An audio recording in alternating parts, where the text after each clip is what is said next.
Today, we're going to talk about how to look younger.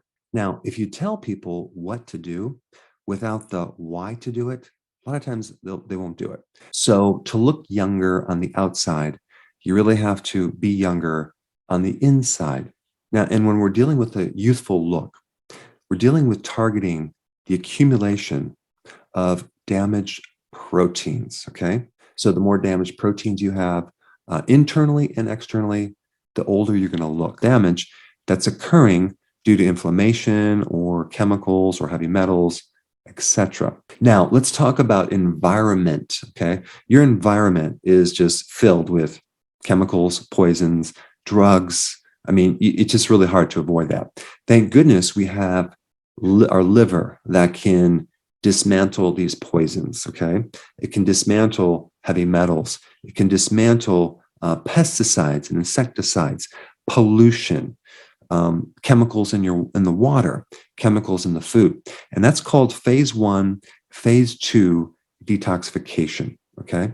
And so your liver has certain enzymes that can be boosted with certain foods to help get rid of poisons. So a really important part of looking youthful is having a healthy liver.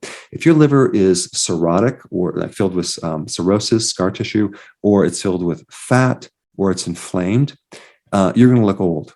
So anything you can do to strengthen the liver is going to make you look younger. And the thing about the youthful look, it has to be created continually. Okay.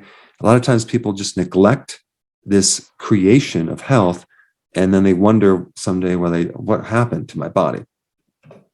But it has to be continually created every single day. Now, a lot of these poisons and chemicals and toxins that come through the liver, you need bile to help eliminate these toxins. So bile is very, very important in that youthful look, not just in the elimination of toxic waste, but also in the extraction of fat-soluble vitamins. Let's talk about the liver and some really important things you can do to help improve your ability to detoxify and reverse damage to the liver. Now, I have personal experience with having a very damaged liver. And some people will ask me, well, did you cure your liver, right? Well, I have no residual symptoms from it, and I seem to have resolved my liver problems. But if I go off my plan, okay, just a little bit, I will start to experience symptoms of a liver problem. And this especially applies to the liver. If you overload the liver with too much glucose or carbs, it's not going to work right. So the liver needs certain things to function, okay? But what I want to talk about is something a little bit different, and that is glutathione. Glutathione is one of the most important antioxidants for your liver and pretty much for all your cells. All your cells have glutathione in it in very, very large quantities. And it's a very important, I like to call it a superhero, because it's there to protect the liver. It's there to help repair the liver from damage. And there's a lot of research on glutathione. There's actually over 100,000 peer-reviewed papers in scientific journals just on glutathione. So it's well researched. And so it's heavily involved with the repair actions of the liver, as well as the detoxification function of your liver. And so whether you have a fatty liver or an inflamed liver or scar tissue or cirrhosis of the liver, maintaining your glutathione levels is going to be a very, very important thing to do. Now, as far as detoxification, glutathione has special affinity for heavy metals, okay, especially mercury. It pulls it out of the brain and brings it to the liver and out through the bile, and it gets it out of the body.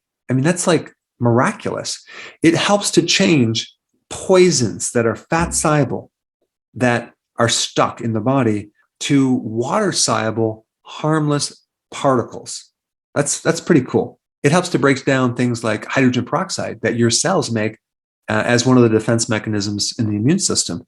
Your body makes a lot of hydrogen peroxide. So glutathione comes in there and helps to neutralize that. If you have overdosed on something called acetaminophen, then glutathione can come in there and neutralize that effect. If you drank a lot of alcohol, glutathione can help minimize the damage to your liver. If you are taking medications on a regular basis, you should be making sure your glutathione is at a higher level. I mean, there are so many health conditions that are connected to low levels of glutathione. There's over 75 major diseases that are associated with low glutathione levels. And the problem is, as we age, we make less and less of it. So I'm going to talk about how to keep it at a higher level in your body. It can also improve insulin resistance. It can help counter exercise fatigue, and it can protect the mitochondria. That's one of its main functions. The mitochondria is all about producing energy. And when you get damage in the mitochondria, you're more susceptible to getting cancer. And so glutathione is directly involved in keeping the mitochondria from becoming too damaged so you can prevent cancer. So it's a really important molecule. All right, so how do we become depleted with glutathione? Well, number one, we get older, okay? Number two, trauma. The more trauma you have, the less glutathione you're going to have. And so the need for glutathione goes up. The problem is when you get traumatized, you end up in the hospital, right? And then what do they feed you?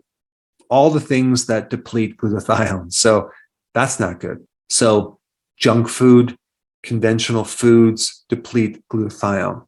Alcohol depletes glutathione. Stress depletes glutathione. Toxins, exposure to heavy metals, plastics, chemicals, medications, drugs, all deplete glutathione and increase the need for glutathione. Overtraining. Let's say you go to the gym and you exercise too much. Now you end up with low amounts of glutathione. And of course, being a pre-diabetic, a diabetic, or eating a lot of carbohydrates, especially refined carbohydrates, sugars, can deplete your glutathione levels.